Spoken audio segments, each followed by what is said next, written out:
सभी धर्म प्रेमी श्रद्धालु जनों को मेरा सप्रेम नमस्कार। आज हम आप सभी के समक्ष लेकर आए हैं एक अत्यंत पावन, पुण्यदायक और जीवन को धन्य करने वाली कथा, योगिनी एकादशी व्रत कथा, जिसके श्रवण मात्र से ही समस्त पापों का नाश होता है और जीवन में सुख समृद्धि का आगमन होता है। तो चलिए संपूर्ण श्रद्धा और भक्ति भाव के साथ इस दिव्य कथा का श्रवण करते हैं। योगिनी एकादशी का महत्व। हिंदू धर्म में ग्रंथों में हर एकादशी का अपना अलग अलग महत्व बताया गया है। इन्हीं अलग अलग विशेषताओं के कारण इनके नाम भी भिन्न भिन्न रखे गए हैं। प्रत्येक वर्ष में 24 एकादशियां होती हैं। मल मास की एकादशियों को मिलाकर इनकी संख्या 26 होती है। इन्हीं एकादशियों में एक एकादशी आषाढ़ मास के कृष्ण पक्ष की एकादशी, जिसे योगिनी एकादशी कहते हैं। योगिनी एकादशी का उपवास रखने से समस्त पापों का नाश होता है तथा इस लोक में भोग और परलोक मुक्ति भी मिलती है। योगिनी एकादशी व्रत कथा। महाभारत काल की बात है कि एक बार धर्मराज युधिष्ठिर ने भगवान श्री कृष्ण से कहा, हे त्रिलोकीनाथ, मैंने ज्येष्ठ माह के शुक्ल पक्ष की निर्जला एकादशी की कथा सुनी।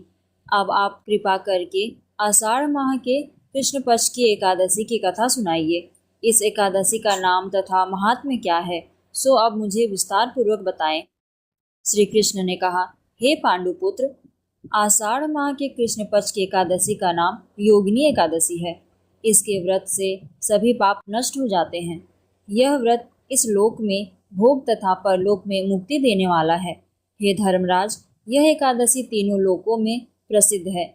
इसके व्रत से सभी पाप नष्ट हो जाते हैं। तुम्हें मैं पुराण में कही हुई कथा सुनाता हूँ, ध्यान पूर्वक श्रवण करो। कुबेर नाम का एक राजा अलकापुरी नाम की नगरी में राज्य करता था। वह शिव भक्त था। हेममाली नामक एक यक्ष सेवक था जो पूजा के लिए फूल लाया करता था। हेममाली की विशालाक्षी नाम की अति सुंदर स्त्री थी। एक दिन वह मानसरोवर से पुष्प लेकर आया, किंतु कामासक्त होने के कारण पुष्पों को रखकर अपनी स्त्री के साथ रमन करने लगा। इस भोग विलास में दोपहर हो गई। हेममाली की राह देखते देखते जब राजा कुबेर को दोपहर हो गई तो उसने क्रोधपूर्वक अपने सेवकों को आज्ञा दी कि तुम लोग जाकर पता लगाओ कि हेममाली अभी तक पुष्प लेकर क्यों नहीं आया।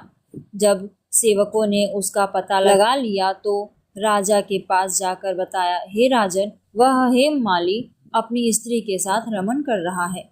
इस बात को सुन राजा कुबेर ने हेममाली को बुलाने की आज्ञा दी।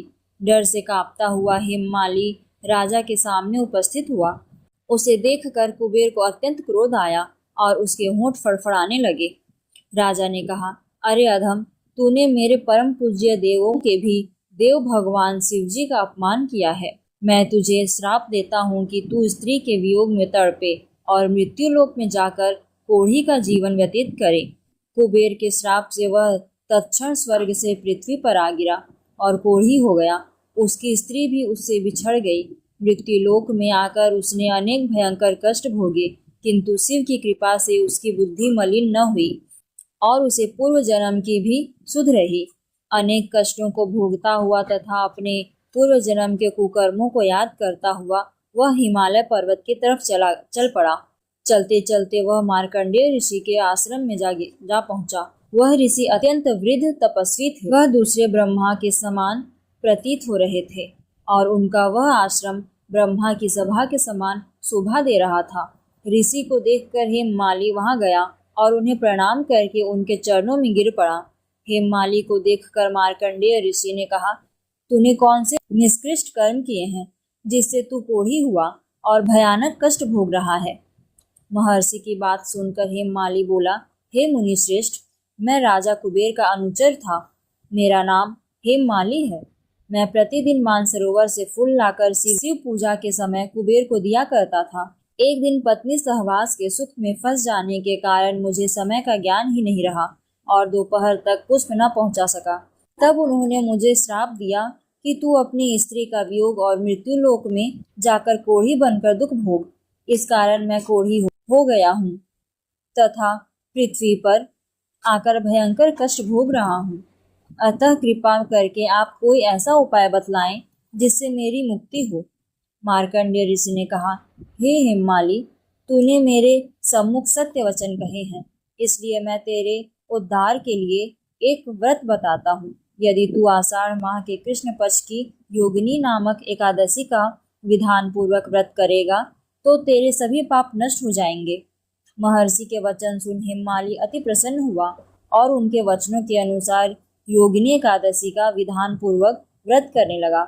इस व्रत के प्रभाव से अपने पुराने स्वरूप में आ गया और अपनी स्त्री के साथ सुख पूर्वक रहने लगा।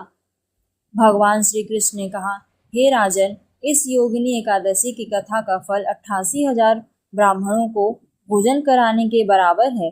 इसके व्रत से सभी पाप नष्ट हो जाते हैं और अंत में मोक्ष प्राप्त करके प्राणी स्वर्ग का अधिकारी बनता है।